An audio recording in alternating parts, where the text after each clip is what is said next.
अफसर पर बिफरी बीजेपी, रमन सिंह ने सुनाई खरी खोटी, आगे देख लेने की दी धमकी, कांग्रेस भी सियासी जंग में कूदी। छत्तीसगढ़ में पूर्व मुख्यमंत्री डॉक्टर रमन सिंह का कवर्धा में दिया बयान चर्चा में बना हुआ है। यहां रमन सिंह ने अफसरों को चेताया कि सरकार के 2 साल बीत गए हैं, 3 साल बाद हिसाब किताब करने हम भी आएंगे। उन्होंने अफसरों को ये तक कह दिया कि वो ज्यादा गर्मी न दिखाएं। दरअसल ये बयान कवर्धा में बीजेपी के कार्यक्रम स्थल को अंतिम वक्त पर बदल दिए जाने और एबीपी कार्यकर्ताओं पर पुलिसिया कार्रवाई के बाद आया है।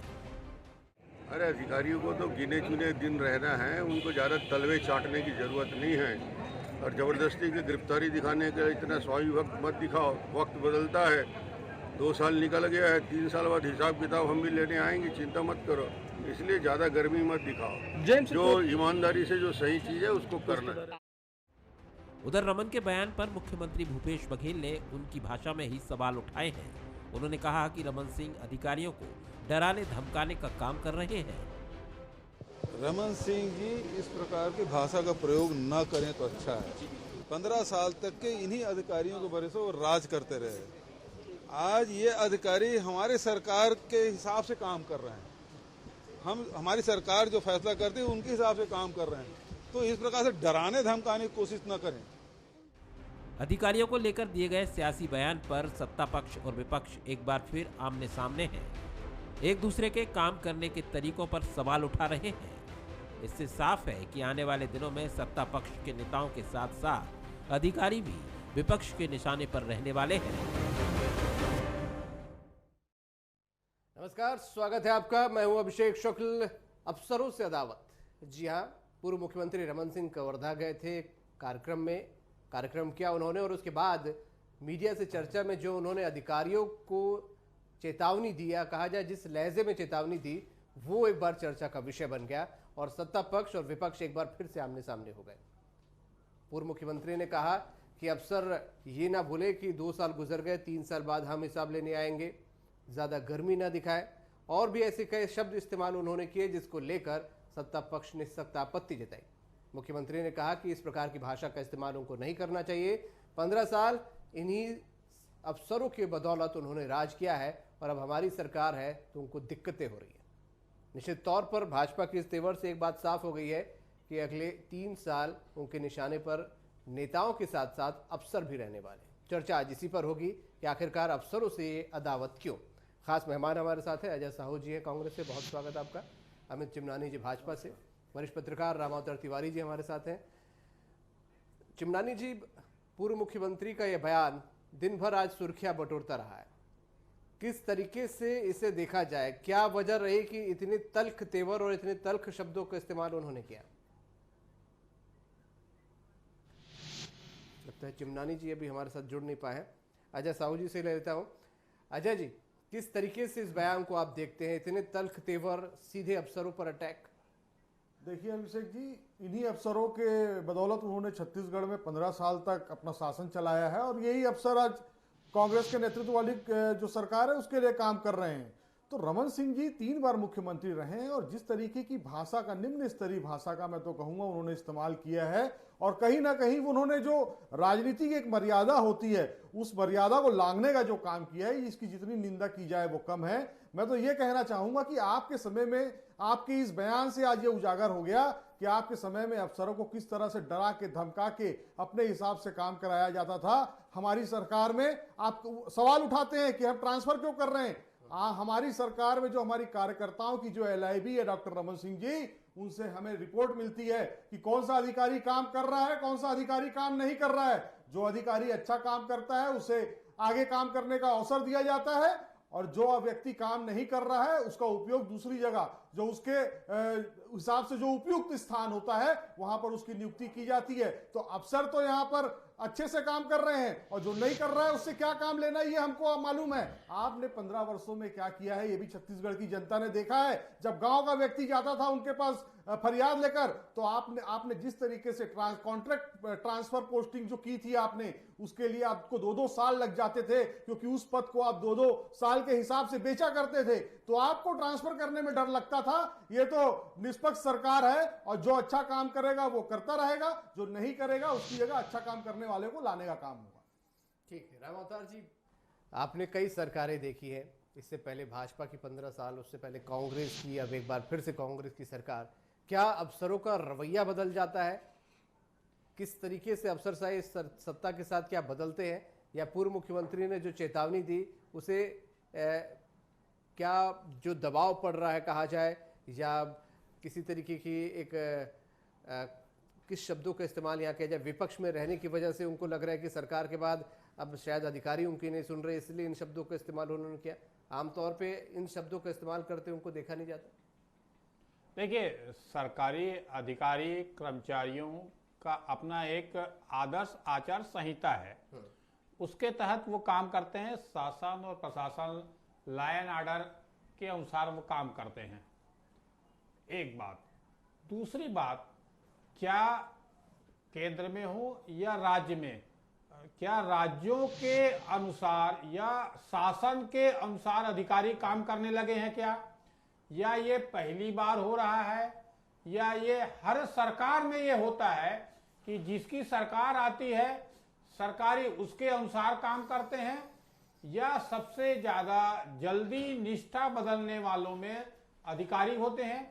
तमाम वो अधिकारी जो रमन सिंह के समय में की पोस्ट में थे, महत्वपूर्ण पदों में रहते हुए जिलों में के, आज वो सीएम सचिवालय में है। तो अधिकारी तो अपनी जो सरकार की बनाई हुई नीति है, शासन की बनाई हुई नीति है, उसका पालन करते हुए वो काम करते हैं। हो सकता है किसी अधिकारी का किसी से व्यक्तिगत विशेष प्रेम हो, उसके कारण वो एक आचार संहिता है प्रशासनिक, उसका उल्लंघन करता हो। ये चीजों को बहुत समझना पड़ेगा। जैसे आरोप लगते हैं कि सीबीआई इनकम टैक्स की दुरुपयोग हो रहा है केंद्र पर, राज्यों पर यह आरोप होता है कि पुलिस का दुरुपयोग होता है। जिसकी सरकार रहती है उन सरकारों में उनके हिसाब से चलते ये आरोप लगते हैं। देखिए, खुद भूपेश बघेल जी जब प्रदेश अध्यक्ष थे तो उन्होंने भूपेश बघेल पर रमन सिंह पर यह आरोप लगाया था कि उनके जमीन नपवा दिया, इस तरह के आरोप थे। तो ये आरोप सत्ता के साथ चलते रहे, पहली बार ये आरोप यहाँ नहीं लगे हैं। हिस्सा है जी अमित चिमनानी जी, पूर्व मुख्यमंत्री ने कवर्धा में जो अधिकारियों को लेकर कहा, कैसे उसे देखा जाए? क्या किसी प्रकार का कोई दबाव था? जिस शब्दों का इस्तेमाल किया बेहद तल्ख शब्द थे। देखिए, जब से कांग्रेस की सरकार आई है लगातार पक्षपातपूर्ण, भेदभावपूर्ण कार्यवाही के आरोप इन पर लगते रहे हैं। लेकिन अब सवाल ये उठता है कि क्या ये सरकार न्याय के लिए लड़ने वालों के खिलाफ दमनकारी कार्रवाई करेगी? क्या जिस परिप्रेक्ष्य में डॉक्टर साहब ने ये बयान दिया है उसके बारे में तो अजय साहू जी ने चर्चा तक नहीं की है। क्या था विषय? विषय यही था कि एक आदिवासी बच्ची के साथ गैंगरेप हो जाता है, आपकी पुलिस शिकायत दर्ज नहीं करती है। क्यों नहीं करोगे? आप न्याय नहीं दोगे तो कौन देगा? और अगर पुलिस शिकायत नहीं दर्ज कर रही है तो एबीवीपी के छात्र उसकी शिकायत दर्ज हो इसके प्रयास में अपना विरोध प्रदर्शन कर रहे हैं शांतिपूर्ण तरीके से, तो आप उसी के खिलाफ एफआईआर करते हो। तो आपको पकड़ना अपराधियों को है, जो गैंगरेप कर रहे हैं आपको उनको पकड़ना है। लेकिन आप किसको पकड़ रहे हो? जो शिकायत दर्ज करवाना चाहते हैं। तो आप करना क्या चाहते हैं? कांग्रेस की सरकार अपराधियों को संरक्षण देके न्याय की मांग करने वाले लोगों के खिलाफ कार्रवाई करेगी। तो इस प्रकार की बातें बोली जाएंगी और ये हम चलने भी नहीं देंगे। अभिषेक जी,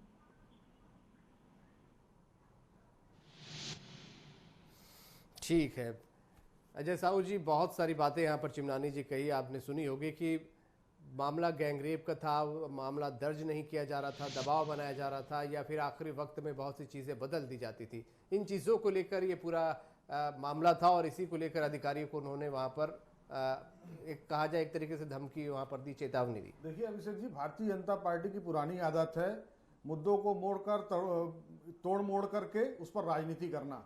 अगर किसान आत्महत्या कर लेता है तो ये वहां पर फोटो सेशन कराने जाते हैं। अगर घटना घटी है निश्चित तौर पर निंदनीय है, पीड़िता के साथ न्याय होगा, आपके चैनल के माध्यम से कह रहा हूं।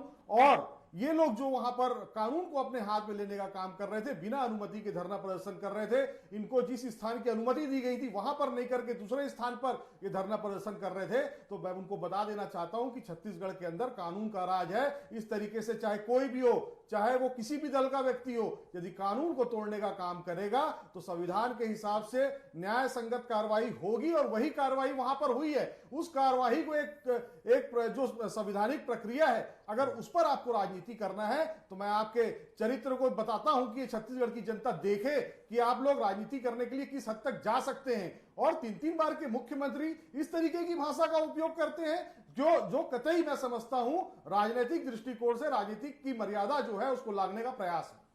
चिमनानी जी, ज्यादा आपत्ति भाषा पर है सत्ता पक्ष को। देखिए, आज वो कांग्रेस पार्टी की बात कही उन्होंने, आज वो कांग्रेस पार्टी भाषा की मर्यादा सिखा रही है जिसके राज में भगवान राम को अपमानजनक शब्द कहते हैं। सीनियर बघेल साहब क्या कहेंगे, अजय साहू जी क्या टिप्पणी करेंगे? और जब ये प्रश्न उनसे पूछते हैं तो इनके प्रवक्ता कहते हैं कि हर व्यक्ति का संवैधानिक अधिकार है। हम सब्जेक्ट पे रहे फिलहाल। नहीं, भाषा की मर्यादा कौन सिखा रहा है? जिसका कार्यकर्ता से लेकर के बड़े बड़े नेता, मोदी जी को क्या कहते हैं ये लोग? मौत का सौदागर कहते हैं, बिच्छू कहते हैं।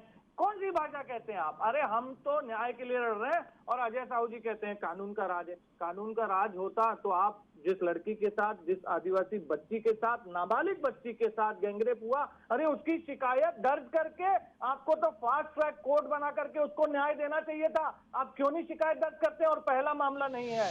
कोंडा गांव में क्या हुआ? प्रदेश अध्यक्ष वहीं से आते हैं, मोहन मरकाम जी, वहां की एक बच्ची के साथ रेप हो गया, उसने आत्महत्या तक कर ली, उसकी शिकायत नहीं दर्ज हुई। और 3 महीने बीतने के बाद उसके पिताजी ने आखिरकार थक हार कर ये निर्णय लिया कि मैं भी आत्महत्या कर लेता हूं। उसने कहा कि मुझे न्याय नहीं मिल रहा है, मैं अपनी बेटी को इंसाफ दिलवा पा रहा हूं, इसलिए मैं आत्महत्या कर बोलने की फैक्ट्री है भारतीय जनता पार्टी। इसी तरीके से झूठ को बोलकर मुद्दे को भटकाकर इस तरीके की निम्न स्तरीय राजनीति जो भारतीय जनता पार्टी करती है, इसका चरित्र जो है सुन लीजिए। आप भी सुन लीजिए। आप भी मर्यादा लागने का प्रयास ना करें। ना डॉक्टर रमन सिंह जी को बख्शा जाएगा, ना आपको बख्शा जाएगा। मैं आपको बता दूं, आप इस तरीके से डराने धमकाने का काम जो आप लोग करते हैं, ये कतई बर्दाश्त नहीं किया जाएगा। भूल गए अपने समय का नसबंदी का निकाल दिया करते थे, जलियांवाला भूल गए, आज हम पर आरोप लगा रहे हो। अरे हमारे थानों में रिपोर्ट तो दर्ज हो रही है, आपके समय में क्या होता था आपको ध्यान है? अपना समय याद कीजिए। अरे सियानी बिल्ली खंबा नोचे, रमन सिंह का यही चरित्र रह गया है। कंप्लीट नहीं करूंगा, बात आगे नहीं बढ़ पाएगी, मुझे कंप्लीट करने दीजिए प्लीज। मेरा बोलिए, आपका वक्त है, बोलिए सर। तो 3 महीने बाद पिताजी ने भी आत्महत्या करने का प्रयास किया, उसके बाद जाके ये लोग FIR लिखते हैं। तो कौन सा कानून का राज है? रेत माफिया यहाँ पर जनप्रतिनिधियों को मारते हैं और आदिवासी नेताओं को आंदोलन करना पड़ता है कि उसे गिरफ्तार करिए। काहे का कानून का राज है आपका? तो अगर यहाँ न्याय नहीं मिलेगा लोगों को और आप पुलिस पर दबाव बनाएंगे, अधिकारियों पर दबाव बनाएंगे, तो भारतीय जनता पार्टी का एक एक कार्यकर्ता आप पर दबाव बनाएगा। और कांग्रेस का यहाँ पर आरोप है कि जब आप लोगों की सरकार थी तब भी अधिकारी ऐसे ही बर्ताव करते थे, दबाव बनाते थे। तो क्या ये सत्ता के साथ अधिकारी चले जाते हैं, हम ये माने? देखिए, पहले तो ये स्पष्ट कर दें, मतलब ये मान रहे हैं ना हम जो आरोप लगा रहे हैं वो सही है? पहले तो ये स्पष्ट करें, मतलब आप लोग के समय भी मतलब ये मान रहे हैं कि ये लोग ऐसा कर रहे हैं? हमारी सरकार में हुआ था तो प्रमाणित करें। हम तो सीधा बता रहे हैं, केस टू केस बता रहे हैं, कब आप पक्षपात कर रहे हो, कब आप FIR दर्ज नहीं कर रहे हो। आप बताइए, जब सरकार में आ गए हैं तो विपक्ष जैसा रवैया नहीं करना चाहिए। अब इनकी जिम्मेवारी बनती है कि सबको न्याय मिले, तो न्याय क्यों नहीं दे रहे आप? ठीक है राम अवतार जी, ये अधिकारियों को लेकर हमेशा एक समस्या रहती है, अधिकारियों पर हमेशा एक आरोप लगती है। सत्ता पक्ष या विपक्ष तो हमेशा आरोप प्रत्यारोप करते रहते हैं। क्या अधिकारियों पर जो उंगली उठती है, वाकई अधिकारियों की भूमिका थोड़ी संदिग्ध हो जाती है, या ये विपक्ष का रवैया हो जाता है कि नेताओं के साथ साथ अफसरों को भी घसीटा जाए? देखिए, इसमें 2-3 तरीके से समझना पड़ेगा। पहले क्या है, क्या वहां पर वास्तविक में इस राजनीतिक आरोप प्रत्यारोप से जांच प्रभावित तो नहीं होगा, जांच सही तरीका से सही दिशा में हो और आदमी को न्याय मिले, ये बातें होनी चाहिए। दूसरी बात, कई बार जो नेता हैं वो इस तरह के, चाहे पूर्व सरकार के खिलाफ भूपेश बघेल जी लगाए हो, चाहे वर्तमान में रमन सिंह जी लगा रहे हो, अभी अपने कार्यकर्ताओं को जोश भरने के लिए, क्योंकि सरकार रहती है उसके दौरान जो अधिकारियों के बीच ज्यादातर लोग मिलते हैं, अधिकारियों से उनसे काम नहीं होता, तो नाराजगी वहां से बढ़ना होती, जनप्रतिनिधि से ज्यादा अधिकारियों से, चाहे तहसील में जा रहा हो चाहे थाने में जा रहा हो, तो उस पर जो उचित सुनवाई नहीं होने के बाद नाराजगी बढ़ती।